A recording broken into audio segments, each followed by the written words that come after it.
when you were first on the scene as an artist, did you see that music had an influence on sport, and the two of them were linked like it is now? Well, sports, that's really kind of funny. Sports then were not so popular. I mean, in my time, baseball, of course, would be just about all we would normally hear in the U.S. And I'm going all the way back to radio, not even seeing it on TV. Yeah. Yeah, and then, of course, boxing, of course, we had the great heavyweight champion Joe Louis, which when I was a kid, I used to, listen to all the fights, and I guess it was way up into the, you got to say probably the 60s, I guess, when I did Knock on Wood, again, sports began to get real popular. Of course, baseball was always, and then football came in, of course, through the colleges and yeah. And but at that time, not really. They just developed through the years. I would say late '60s on up to now. But now it's very influenced. Many times I hear the tune "Knock on Wood" that I recorded on many sports shows. Right. Have been hearing it all the way since the '70s, I guess. Okay. Yeah, various. You could say around the late '70s, they start doing a lot of your songs and all. I used to hear "Knock on Wood," I heard "Soul Man," or all tunes like that. When living in Memphis, and we used to hear some of the songs were being played on some of the sports shows. Yeah. And up to this day, like a young lady, Amy Stewart, did the disco version of "Knock on Wood," and many times I'll tell you, I've been to quite a few basketball games in the last, say, 10 years, and I could hear the intro of boom, boom, boom, "Knock on Wood." That's right, just sitting there watching the game, and so yeah, sports has a whole lot to do with it now. Yeah. I mean, we look at games now, and on the sidelines we'll see musicians and various artists. Was that the same when you would perform? You'd look in the crowd and you'd see some athletes in there and maybe meet them after backstage. Well, I've met some boxers, fighters, Sugar Ray Leonard and guys like that. Back when they were starting up, and those would play some shows out in Vegas and different places, but not. And a lot of times, a lot of the sport guys that played basketball from the States were playing on a lot of European teams would come, to see the show. But I haven't been fortunate enough to see Shaq yet.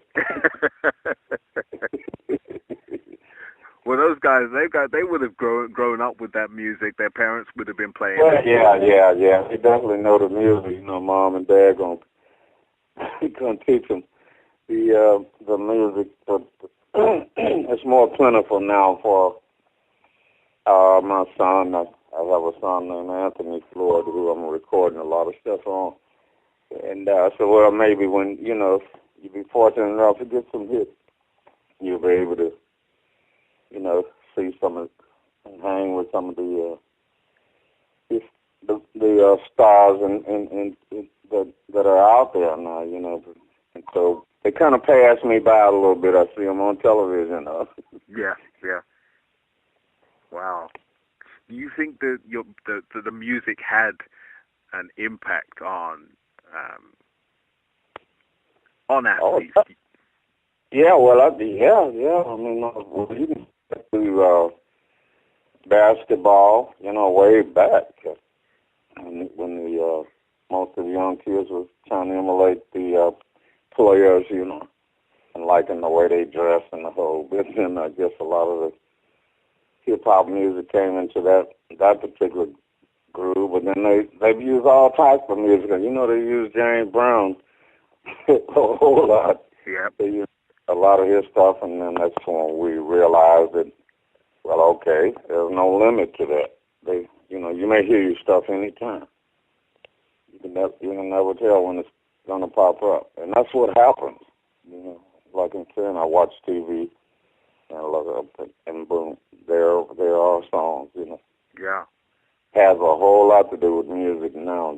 The way they emulate everything when they play ball, and they bring in certain, rhythms that you recognize. Especially like I said, with James Brown, a lot of his stuff was definitely good. I actually keep writing, thinking maybe one day. Wow. Yeah, well, it isn't like we don't think about it. It would be great. Sometime I'm at a game and I hear the guys doing, we will rock you. And then I said, yeah, sure, you could come up with something like that. So, Yeah. Yeah. Wow. The national anthem also has become really important in, the Super Bowl especially. Right. And out of the anthems that you've heard sung, which has stood out for you as a great performance? Well, I tell you, it isn't the anthem, but it's the other song, the Ray Charles song, where you say 1,000 years ago, beautiful. That particular song was probably maybe the beginning of all of that. With everybody trying to sing national anthem and the whole bit, going all the way back to Ray Charles, and I don't think they'll ever duplicate it again. Right. It's always like the first person who does it. It wasn't a national anthem, but it's like the national anthem. So, right. Yeah, he could have actually easily did that too. I know I was asked to do the national anthem in my hometown, Montgomery, Alabama, and at a baseball game. I told him I would sing "Knock on Wood."